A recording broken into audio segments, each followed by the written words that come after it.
The views and opinions of this broadcast do not reflect the views and opinions of Armed Media, New Productions, and its affiliates.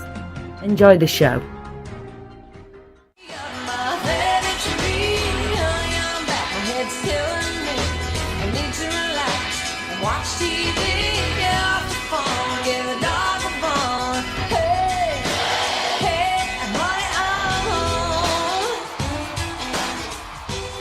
Welcome to Honey, I'm Home with Shea and Irina. And welcome to another Monday. It rained today in Georgia, but we're going to make this day a lot better. We're going to start you off with one of Irina's stories she's been talking to me all day about. What story? You had some things written down you wanted to discuss. Oh, yeah. I do too. I have some things written down I wanted to discuss. Definitely, but I thought you want to start with your stories. I think your stories are more interesting. Okay. The Chris Brown one, it's an interesting story, old story. But... There is a Netflix special that is out now, and Chris Brown is kind of telling all about the Rihanna situation at the Grammys a couple of years ago, where he punched Rihanna. The story is actually that Rihanna was abusing him. She actually punched, kicked, and scratched him while he was driving, and eventually grabbed his, I guess the clinical term is his sack, and wouldn't let go. And he eventually punched her in the eye to get her to let go, and he felt really guilty about it. He eventually gave her the keys and told her she could drive home and he would walk. At that time, she started screaming for help and turned it into a situation to where he got arrested, but he had already offered to walk home and gave her the keys. That was the actual whole story. He never told on her because she was still virtually pretty much a new artist, and it would have kind of destroyed her career if he would have told the whole story. So, well, I thought that was an interesting case because we all looked at Chris Brown, troublemaker, but now he turns to be the one who was trying to out with this bad situation with the lease. So we are live on Facebook for those who listen to us on the radio. We keep talking about it. Now we finally want you to actually come and look at us. Please go to Facebook, Honey, I'm Home, and we are live there. So please join us, and you can see us now. And hello to everybody who's joining us on Facebook. Hi, Robert. So hopefully we can have some fun tonight. If you can see us very well, please click a little heart, letting us know that the quality is good. And if you're having trouble, give us a sad face so we will know how it's going. Because we can see ourselves great, but every time we go and look at it later. Oh, it's on the Honey I'm Home site, not your personal page this time? It's actually on both. It's on great. That's great. Pages. Okay. It's on Irina Van Wells, if you follow me personally, and it's also on Honey I'm Home. So please come and join us. So Honey I'm Home, in case I have to spell it, can you help me with the spelling? It's right there. Right, so it's HONEYIMHOME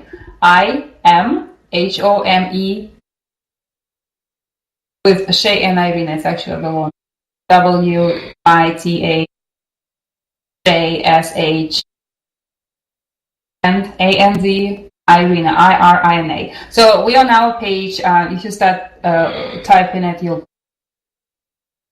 So we started with Chris Brown, and another interesting story Shea discovered was about Brad Pitt, right? What's going on with the Brad Pitt? Well, there are reports, but they're alleged reports, but they were from a fairly credible news source. Fairly credible, they're pretty credible news source that he is actually dating the little girl from Maleficent. Very funny. I haven't even watched the movie. Okay. I know he's in Maleficent. Angelina Jolie is Maleficent, but there is a Minor, who plays the younger version of Angelina Jolie, and she looks to be like 12, 13, 14 in the movie. She's grown up now. She's 21 now, and Brad Pitt was on the set of Maleficent when Angelina Jolie was filming it. So I guess he got to meet the little girl who was playing the younger Angelina Jolie. Now apparently he may be dating that little girl all grown up now. That's kind of weird. Well, I think it's maybe. I mean, he's been told to be dating so many other people by now. So I'm reading like the opposite reports. Some people say they're getting back together. Some people say they're dating different people. So I don't know. But it's an interesting story. But I'm almost think that it's just a story for news out of nothing. So possibly, but I don't know. You don't get a report like that unless somebody's seen out with somebody. So, well, what do you think is as acceptable age difference and unacceptable? It's just a weird situation. I mean, okay, this girl played your wife as a kid. Let's date her. That's kind of weird. Yeah, I think it's weird that his wife was on set. I mean, I understand that. Who knows? Maybe a new hot couple in Hollywood. Okay. Hey, Angelia, and Frank. Thank you for joining us, guys. So if you can see us, please give us a little heart so we know the quality is good. If you cannot see us, give us a sad face. Well, I had a pretty busy week myself. So going back to our local news here, I went to a great event on Sunday, catching up on his sleep after a long week. And I actually met some great people. I thought it was a great event. We talked to people from Atlantic Records, from Capitol Records, and from so they gave us very nice information, which I didn't expect. Usually you go to networking events and but don't really expect to take away much of the information. But for me, it was a lot of interesting facts which were presented. For example, those people who are trying to break into, the music business. Atlanta is a capital of music business. There's a lot of talented artists recording here all the time. And the question was, how do you actually get your music played on radio stations? So for those who are interested, I find out for you if you missed it. So there are several ways to do that. And what they said, the importance of media cannot be underestimated. Nowadays, they scout most of their talent. So if the song is, how they say, is bubbling and popping, what that means is that it's getting some local outplay. And how do you get it? It may be your DJs playing it in the club. Just the small local stations, can be university stations. It's getting some airplay, first of all. Second, they can see followers. The more followers, the better. So for those musicians who are trying to break into business, put as much content as possible online, because that's where you get discovered. Because if you're following, they will pick you up. And when the question was, so how many followers do you need to have to be noticed? I think the answer was very interesting, because the lady from Atlantic Records, she said, okay, you need at least 100,000 followers for us to consider you. At the same time, the manager of several artists said, you know what, when I look at the following, I look at the quality of the following, at the engagement. Who is engaging and how many people are engaging? For example, he said, it's a simple math for me. You can be either successful artist or you can be a famous artist or infamous artist, right? That one, for those people who came into business and they want to stay in business and they want to be picked up by recording companies, by radio stations, he said quality engagement is what's most important. And by that he means will your fans spend at least $100 a year on you, on the tickets on your concert, on your CDs, on merchandise, on T-shirts? Will your fans who follow you on YouTube, iTunes, on SoundCloud, will they spend at least $100 a year for you? And he said the math is simple. If they do, then 1,000 of people is plenty, because 1,000 of hardcore followers of great fans, it means $1 million a year for him. So he said, the numbers don't mean much unless it's a greatly engaged crowd. So it can be just 1,000 of followers on YouTube, but those people who are actively following you on your channel or who are actively downloading your music. So make sure you pay attention to that when you're trying to bring your music to a wider audience. Yes, numbers are great, but the quality is better than anything. So try to engage your listeners and be out there. They said networking and learning how to perform live, it's very important, because there is nothing as disappointing as some acts like Cassie, for example, who had a great song. She had millions of downloads, but she cannot perform live. And when you start touring, you will probably tour in not a great venues where sound is horrible, where crowd is unfriendly. So it's very important to learn to overcome things like that, to learn to perform in situations like that. That maybe was the free venues, because in free venues, fans are more forgiving. They don't expect much if they didn't pay for tickets, but they will expect a lot if they did spend their hard-earned money. So keep practicing, keep performing as much you possibly can, and build your social media, build your presence, keep creating that content. That's what advice that was given to recording artists or to those who are trying to get into music business. I also went to another event which was for filmmakers, because Atlanta is becoming more and more important for those who make movies. And the question was, is Atlanta a new Hollywood? Are we really as a great? Does it really make sense to move here if you want to make a career in the movies and in the film? Mm-hmm. Well, the answer to that was, unfortunately, still major decisions are made in Los Angeles and New York. It's great to be in Atlanta if you work for crew, because most of the crew is hired here. Mm-hmm. So if you are in that supported industry, yes, it's a great place to be in, because you will be hired here. And there's a huge demand for that. But for actors, unless you're trying to stay in the background all your life, you have to be represented outside Atlanta. You have to be represented in New York. You have to be represented in LA in order for you to get those recurring roles and serious roles on TV.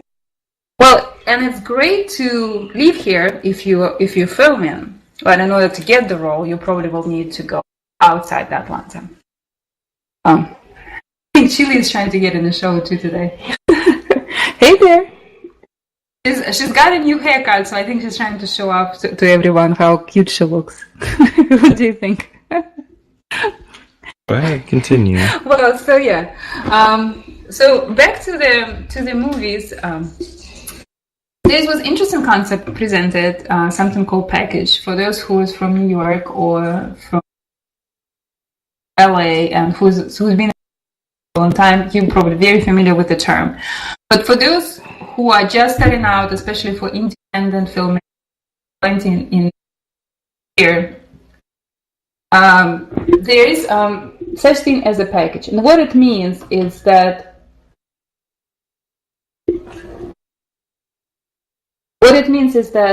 you have to come prepared. When you pitch a new idea or your movie, you have to show how investors will actually get paid.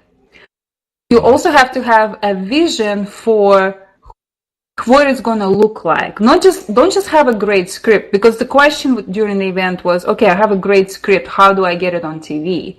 How do I turn it into a movie or TV series? And the answer was, get prepared. That means have a talent attached to your script. Have a vision of what style, of movie or series are you trying to create. And the best way to pitch it is saying something like, well, it's going to be a crossover between Walking Dead and CIS, so that people can compare to what you're trying to present with what is already exists, and they can see that, yes, it's popular. It's going to be a new twist on it, but the shows like that exist, and the audience is digging them, and they're actually, they will be watched. The ratings will be there. So have the clear idea of what are you expecting to, at the end, what it should look like. And an interesting idea that was presented is that even if you don't know those people in person, like directors, camera crew, or actors, at least have the clips and reels of those shows, of those films, that the network, if they actually picked up your project, they will be able to go and hire those people for you. If you personally know them, that's even better. If you come with a network of great professionals, actors, directors, so you are more valuable. Your script is more valuable if you already know who is going to play what, or you know what style of directing and cinematography you're expecting.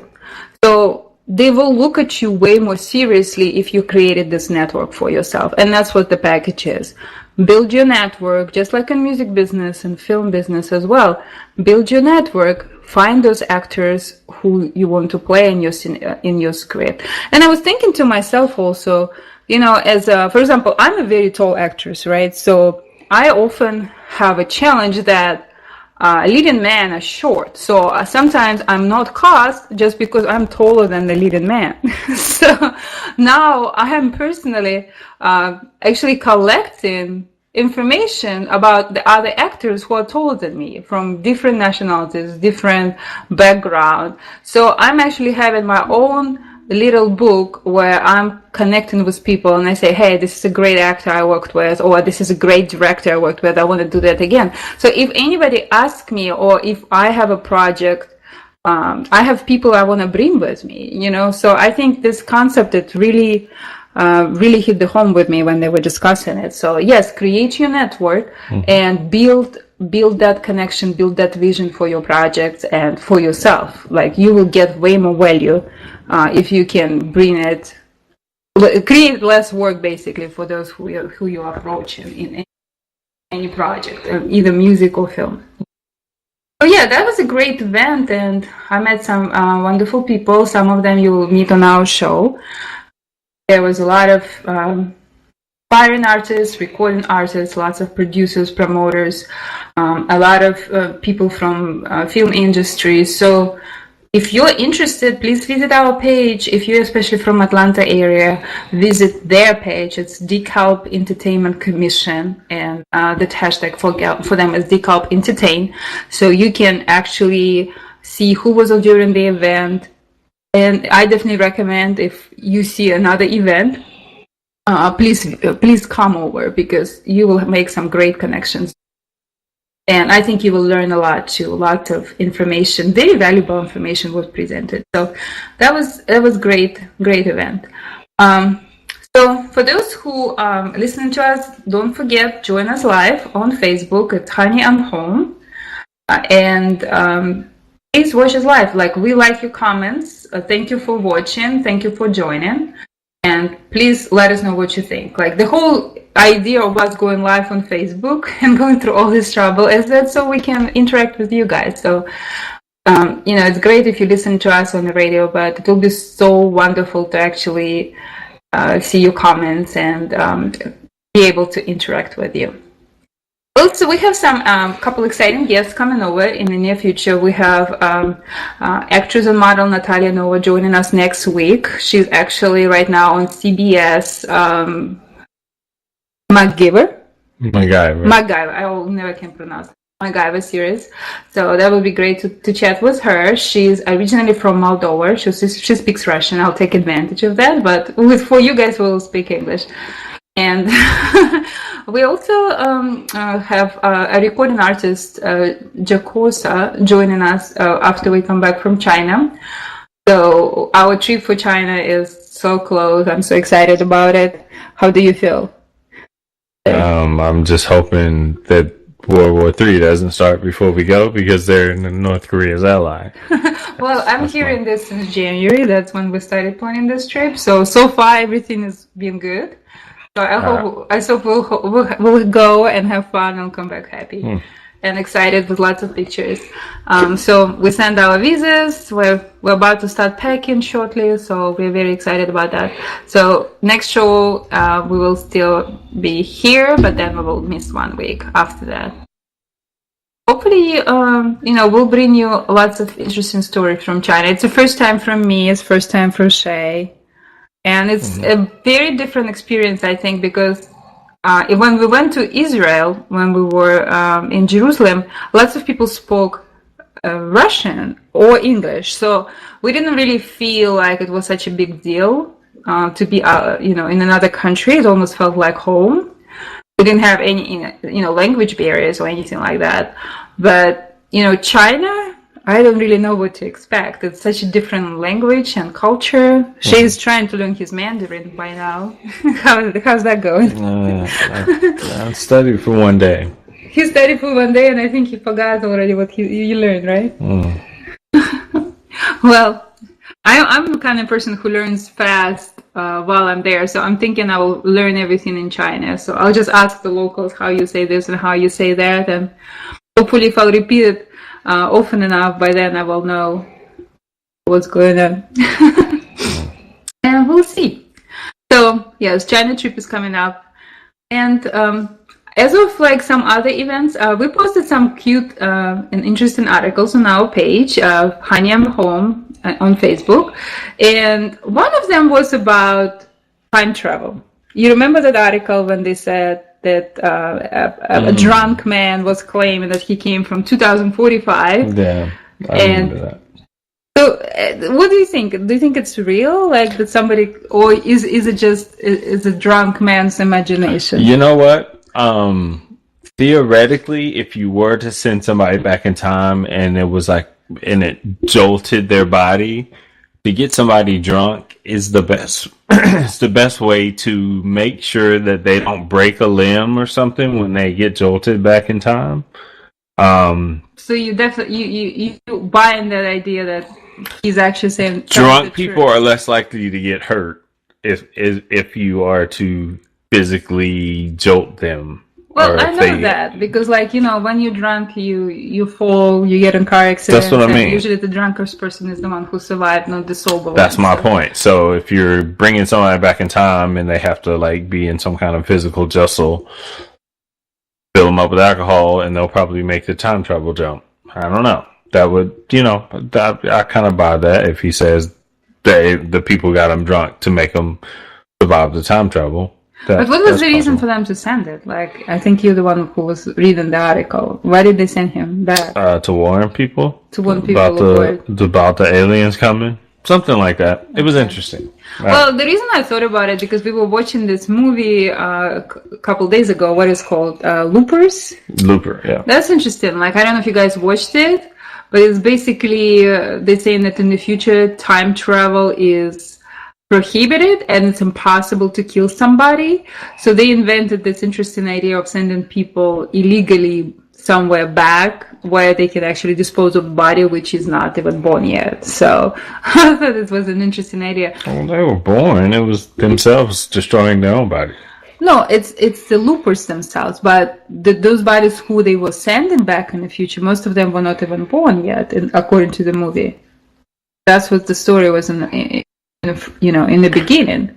Well, Some of them were boring. I mean, that was a very confusing movie. Like, we honestly had like almost like 30 minutes discussion after that, what actually happened in it, and I think we disagreed because my version was, I don't want to tell you the whole movie. If you're watching it, just check it out for yourself. It's called Loopers. But we had a totally different understanding of what ended up happening in this movie. And Shay's watching it second time just because he wanted to discuss it with somebody, he told me. I was watching it first time and we got kind of a different idea of what actually happened there. But let us know in your comments on our Facebook page, Honey I'm Home with Shea and Irina. What do you think actually happened with that guy? Was he for real, or is it just his drunk imagination? I'm really interested to hear your comments. Well, we have a couple more interesting stories posted there. Like one of them, did you know, for example, that there's a story of an astronaut who he actually applied to the academy 11 times. He was rejected 11 times before he was accepted to be an astronaut. Like, so my question is to you. In Russia or America? No, here in America. Oh. So he was a son of Mexican immigrant. His parents were farmers, and they kept coming here every summer, and then finally they settled down in the United States. And he just wanted to be an astronaut all his life. But he actually even learned Russian just because he knew that Russians built the International Space Station, and he figured out he will have to communicate with them a lot. So as a preparation, he learned Russian, and he was applied to the academy 11 times. So it's a lot of determination, I think, from the person to do something like that. So he became, I believe he's the first Hispanic astronaut. Oh no, he wasn't first. Actually, he heard about the first one when he was at school, and that's inspired him to become one. But I don't know what's the average amount of attempts it takes to get there. If anybody gets from the first attempt, or what's the average? But just to me, like 11 seems like awfully high. Don't you think? Not really. I mean, you just keep applying until you age out. Why not?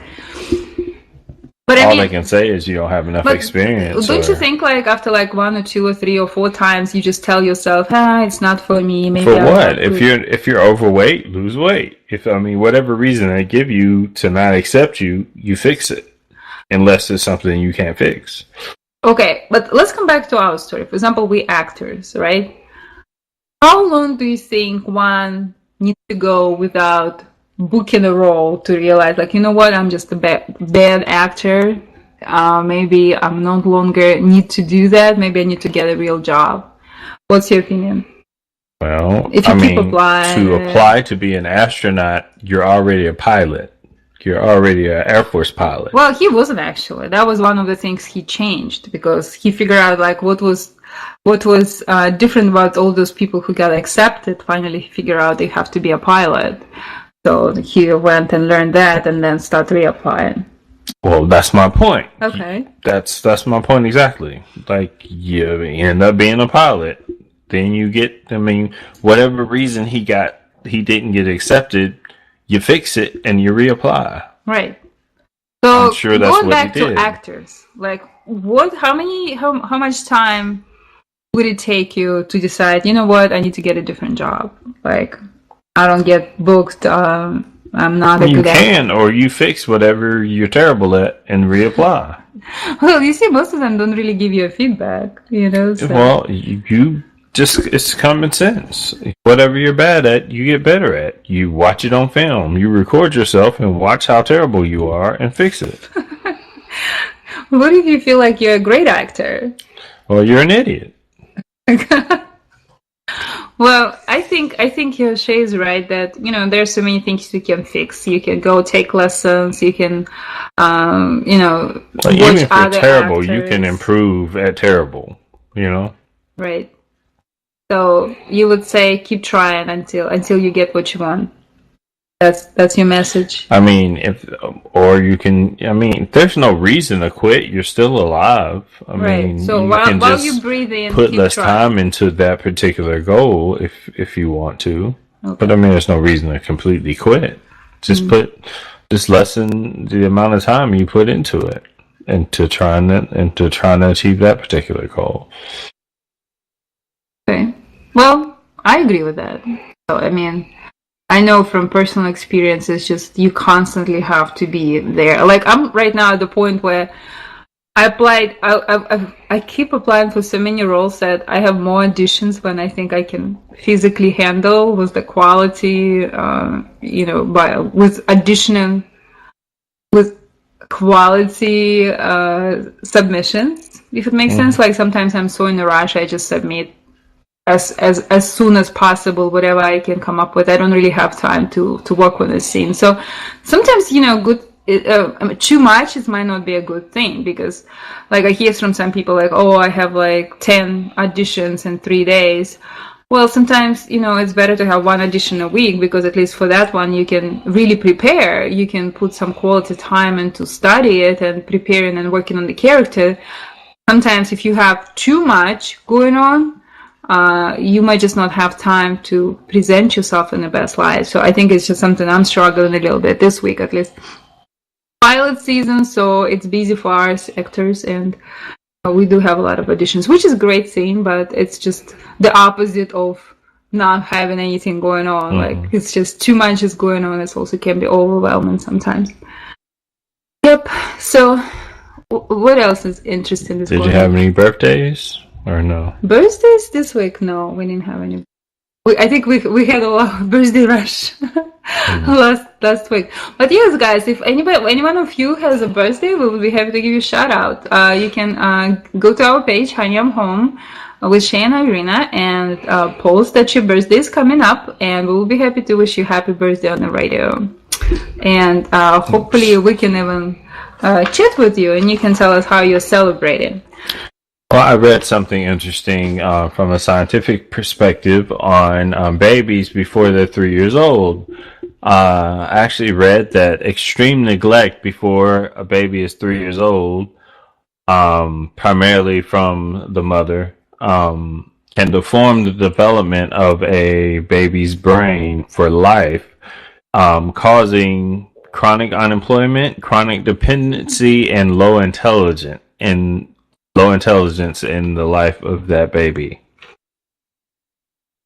Well, I kind of knew, but they actually have MRI scans of brains, and you can see the mild deformation of a baby's brain that was severely neglected versus a brain of a baby that was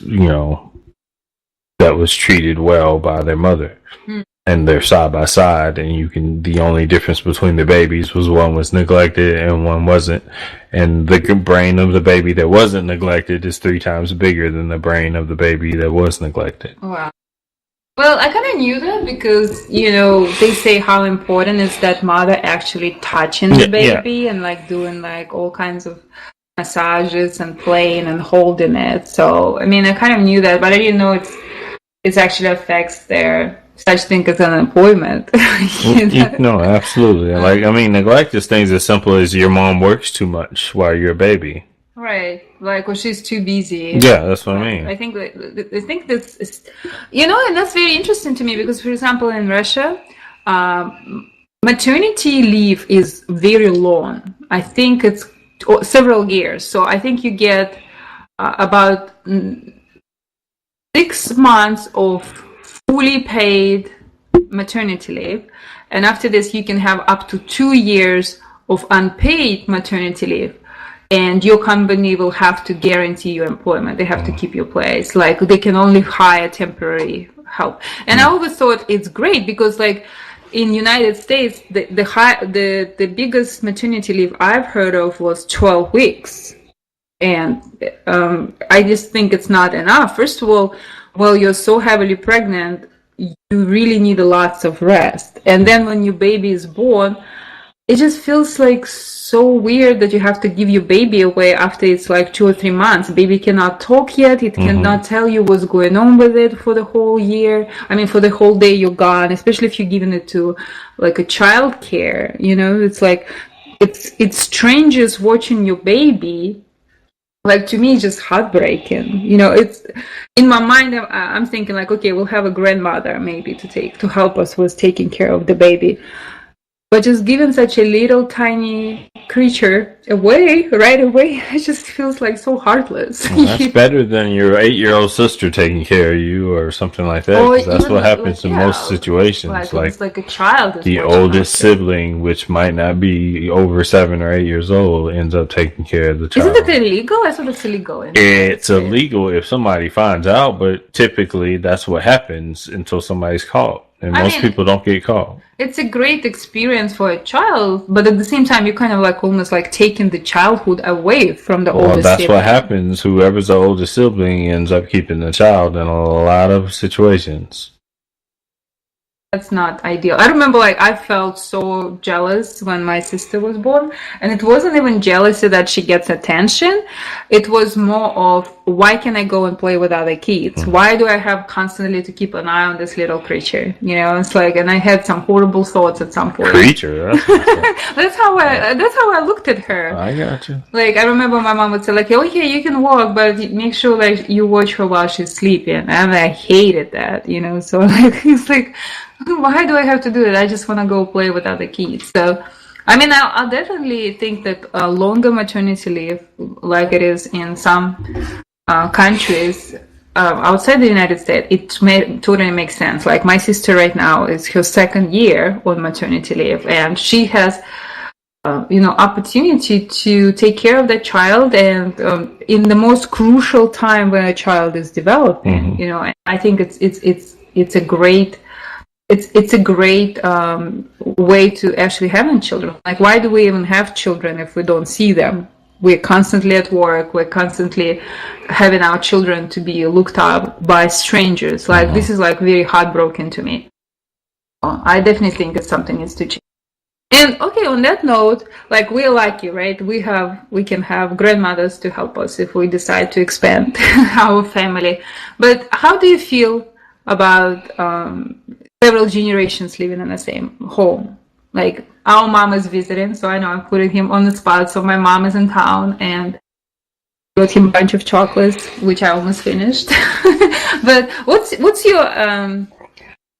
your thoughts on several generations living in the same house? Do you think it's helpful? Like, in some cultures, mothers, in some grandparents. cultures, what about you in America? What do you think? In some cultures, with my own, I don't approve of how my mother raises kids. So I wouldn't like the way she would raise my child if she got to keep him. I wouldn't let her keep my child.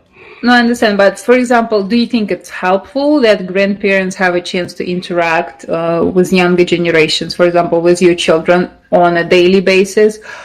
Does it make them closer, or does it actually just intervenes with whatever you think should be the upbringing of the child? Well, that's what I mean. It would intervene. Positives? It would be a negative in the case of my mother and the way she wants to raise kids, because she would instill her. I guess. I mean, she did a good job raising you. She didn't do a good job raising me. No, I learned this stuff from other people. She turned out just fine. It wasn't from her. I never lived with her. I lived with every legal guardian, and everybody wanted to adopt me growing up. She was never home. Well, she was working a lot. I know that, but I mean, that would be the neglect part. I mean, I lived with just about everybody but her. But it's probably not how she wanted things to turn out. It's just how it happened. No, I lived with everybody but her on purpose. Like, I avoided living with her. But, I mean, it's just, like, she has, like, situations that, like... Hey, Abdullah. Thanks for joining. And she has situations and that she would... What would you call, like, a situation like when somebody has Oh gosh, I can't believe you're like at loss of words. I'm at loss of words. With some superstitions, she has a lot of superstitions. Okay. I wouldn't want her to. I understand, too. But I wouldn't want my mom's superstitions to be instilled in my children. I would want to raise my kids differently. I think the children are just like with strangers. You know, when they go to childcare or school, they're exposed to different views and of adults they are surrounded by. But it doesn't mean they're going to become the same or they're going to believe in the same things. So, I mean, I think just because your grandmother, you know, lives in the house and she believes in some weird things like you cannot come back after you left, you know, so it doesn't mean that your child is going to not turn out okay. But at the same time, I think it teaches children to be respectful to older generations or learn something from them, you know, learn something that we might not remember, you know. And I understand, but I wouldn't want them to see our interaction because it will confuse our children. Well, it's interesting because, you know, I actually like how in some countries grandparents live with their children and their grandchildren. I mean, when she's older, maybe that's a different scenario. Don't you think you would trust more your family members to look after your child than just the strangers? Not that one, no. Okay. Well, we're not talking, you know, about your family situation, but in general, don't you think that your blood, your relatives, your family would take a better care of a child than somebody in a child care professional institution where underpaid and overworked? There are people that I would just trust with kids in general. I would trust my niece with a child before I would trust certain sisters with a child. Right. You know what I mean? It's just there are certain people. It's not really. It's not really. You know, the title of the relative. It's more of the personality of the relative. Absolutely. That's what you're saying. Absolutely. Okay.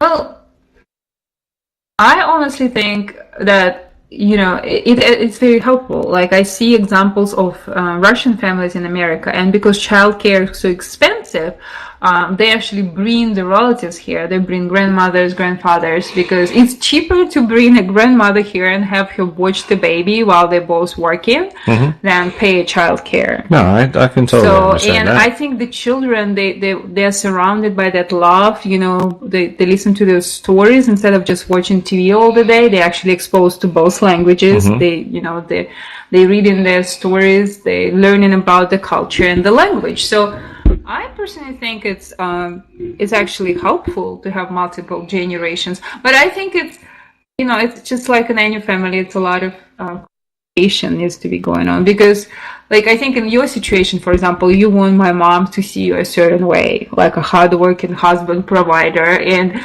if you decide you want to play a computer game, you probably feel like she would look at you, down at you, or feel like you're less mature or something like that. No, not really. Well, I mean, your concern was that when she comes, you won't be able to play your computer games. I just wouldn't want to just hog the living room as often. Oh, okay. Well, I still think you can be yourself just as long as you discuss all that, because, like, I don't care that you play computer games. Like, I understand that because I don't play them that often. I just got the game. I just want to beat it. Okay, Once I beat it, I won't play it anymore. Okay, just until he beats it, he's kind of for a couple hours a day at least.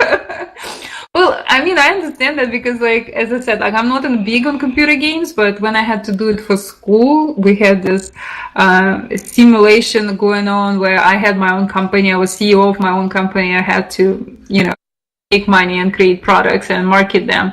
I was so involved, I didn't sleep. I was going like hour after hour trying to figure it out, and I cannot describe how much pleasure it was to know that I won, that I generated millions and billions of profit.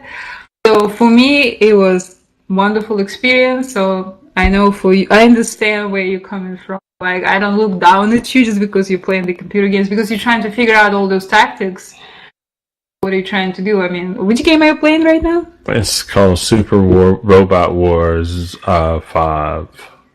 Yeah, but he has like a whole list going on of what he needs to do and what he needs not to do next time. It's like a big chess game.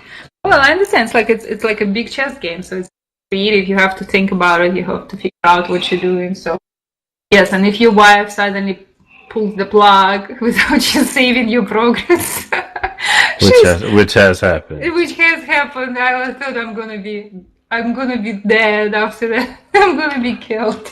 No, I wouldn't. Well, but I mean, your frustration, I felt so bad for you. I was Like, just you kind of had so upset. much- I was like, there's only one thing plugged up in the house, and she pulls the video game plug out of the wall, and I'm just like, while I'm playing it, It I'm was just like, several things plugged out in one thing. I had to move I know it. but there was only one plug in the wall, yes, and several things were plugged to the extension strip, and including the video game, and you pulled the entire strip out of the wall, and I'm just like, why did you unplug the video game and everything else in the wall while I'm playing the video game? Did it cross your mind that might be? It did not cross my mind. It did not cross my mind. But I know what kind of heartbreaking It wasn't heartbreaking. It was just frustrating. I'm like, did you not even consider that it might be next time something important I'll make sure out of all 7 of those plugs that you just unplugged with one? Come on now. Well, 6 were not important, apparently. One was. Right. I'm sorry about that. But luckily for me, same happened to him today, without me being involved. So no, I had to unplug it because I had to reset it because it wasn't saving. So I wouldn't have. No, there was no point in playing anymore unless I could save it. Adults man's problem. Did it sound like I was like judging you or something? Well, but I'm just trying to say, like, to all men out there playing computer, I don't judge. I think I understand. But do you think it can be a problem in a relationship? Absolutely. I know a lot of relationships that broke up over people playing too many video games. Yeah, I remember our friends, Jeff and Jenny, got to the point where she was hiding PlayStation. Remember, I made a mistake of giving him for his birthday a game, and when I brought the gift, he looked at me, his wife looked at me like, why did you do that? Like, I've lost my husband for a couple of months now. He beats it. The more complicated the game, the more time it gets them. So they actually had the station hidden, and couldn't find it. He was like actively searching for it, but he did so well, he could not find it. By the time he found it, the addiction was gone. He actually stopped playing. Like, he didn't care anymore. It's been over a year before he found it. So yeah, it can be a problem really in the relationship. So is anybody who's watching us right now, has it ever been a problem for you guys? Have you ever had a situation where your significant other's habits or addictions or obsessions and passions become a problem? So comment, go to our page, Funny I'm Home with Shea and Irina, watch us live and comment and let us know if you have ever had a problem like that. So I personally didn't, and whatever is going on with Shea, moderate. He only does it for a couple hours a week, so I don't feel like it's a problem. I feel like it's just his way of relaxing, like watching a movie or me reading. Never been a big deal. But if you ever had a problem, like, I would like to hear about that. How did you cope with it? What did you do? What was your strategy? Like, did you just get out of the relationship and say, let me find another person? or did you actually come up with some kind of... Computer games are actually more addictive than video games, to be honest with you. What's the difference? There's a big difference. When you play a computer game, you're never conscious of how much time you're wasting. When you play a video game, you kind of have scenarios or boards that you beat a board, and then you kind of like, there are stages to where like you can put the controller down and then come back to it at a later time. When you're on a computer game, you're immersed in a world where there's multiple other people you can interact with, and there's no clock. It's like being in a casino. You don't know what time it is. You don't care what time it is. You're just immersed in some other, other reality. Exactly. Right. And you just, 12 hours go by and you don't even realize it. I like it. Well, kind of going back to talked about video games, about the neglect and children. Let me ask you this question, guys. Do you feel different about someone based on their appearance? Somebody, for example, dressed as a homeless person, and they come to you with a question, and differently dressed in finer suit, or just dressed nicely, like well iron clothes. How would you feel about it, like you personally? Do you feel that you treat people? I don't, but I know most people do. So your reaction from a homeless person coming over to you, person in a business, exactly the same. You'll talk to them the same. I'll probably treat the homeless person better. To be honest with you. Well, the reason I'm asking because there is a social experiment. Was the video and research of it was recorded. So you can go to our page, Shea and Irina, and watch the video of this experiment. So basically what they did, they took a child of like 6, and first they dressed her nicely in like a pretty with nice hair, and they just left her on the street and were videotaping her. They were recording what's going on. Several adults come over and they were concerned if she got lost, what happened. They tried to talk to her, they tried to interact with her. However, next time when they put the makeup on the child and put the clothes on her, they basically made her look like she's a runaway child or she's a homeless person, like a homeless child or a very poor child. So she was standing on the same place on the street. People were passing her by without stopping and trying to talk to her. I think in this experience, almost nobody stopped. Nobody tried to interact with her. And then they did the same, but at the restaurant set, where it's a restaurant and well-dressed little girl, which is the same girl, but she's just well-dressed and clean. And she sees strangers at the table and how everybody is friendly and they're offering her food. And they're trying to interact with her and tell her how cute she is, who she's with. And then the same child is dressed poorly and like she haven't been eaten or has been neglected, and she gets a very harsh treatment restaurant where people are trying to tell her that they don't have cash, that they don't have care, and they're trying not to talk to her, they're trying to get her, they actually even like calling the management. The child does not bother them. So what are your feelings about it? What do you think this social experiment? Those are typical people. They only want to be associated with people who they are proud to be associated with in public. But I just felt it's just like so heartbreaking that this child. They only want to be associated with people that they can be proud to be associated with, that they can be proud to be seen with. And that's the only reason they would help anyone is because it selfishly makes them look good if the girl looks good. But don't you remember, like, we were talking about charity and how people are more willing to help somebody who is worse than them?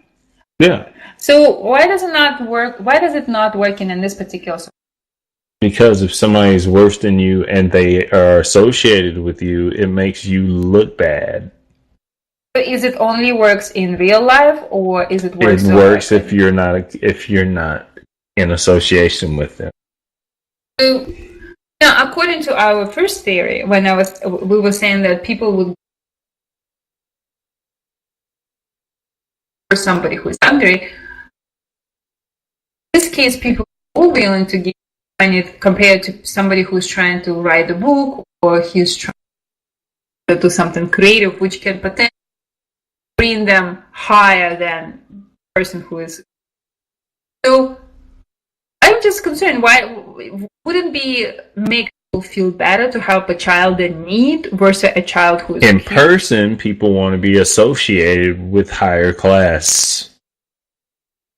Not in person, people want to be associated with giving to somebody less than them. Well, I mean, I see the point. I see how. But overall, I think it told experiment told a lot about us as people. That how our perception of somebody's status, our attitude, that person. But and it's not even an adult; it's a child who doesn't have any social relations. Because some people would say like, "Oh, if this is an important person." They always have a perceived social position. Look at their clothes. Clothes mean so much. But on another hand, like the richest people. It's almost time. Yeah, the richest people, they usually are dressed very simple. The people who are trying to impress, they're usually broke. It's still a perceived social position when those richest people with regular clothes on walk into a car lot. Every one of them have a story to tell you of how they were treated wrong. You think? I talked to them. Trust me. You talk to them. So you think? Yes. You think Mark Zuckerberg having a problem? They have trouble when they walk into a car lot. Like people don't recognize. People treat them like crap. Oh, you can't afford this Lamborghini. No, we can't let you test drive it. Hey, Ricardo. Thanks for joining. Well, guys, this video, if you're interested in this topic, please visit our page, Honey I'm Home with Shea and Irina. That's where we comment live. You can also look at this. But we're very interested in your opinions. What do you think? What do you think causes those? Then also let us know if you have any questions or any topics you would like to talk about. And we will be happy to join you next Monday with our special guest, actress Natalia Nova, and she will tell you about her projects and also all the movies she's been to. So we'll hope to see you next evening on Monday at 9 p.m. All right, guys. See you next week. All right. See you next week. Right. Thanks for watching. Bye. And joining us.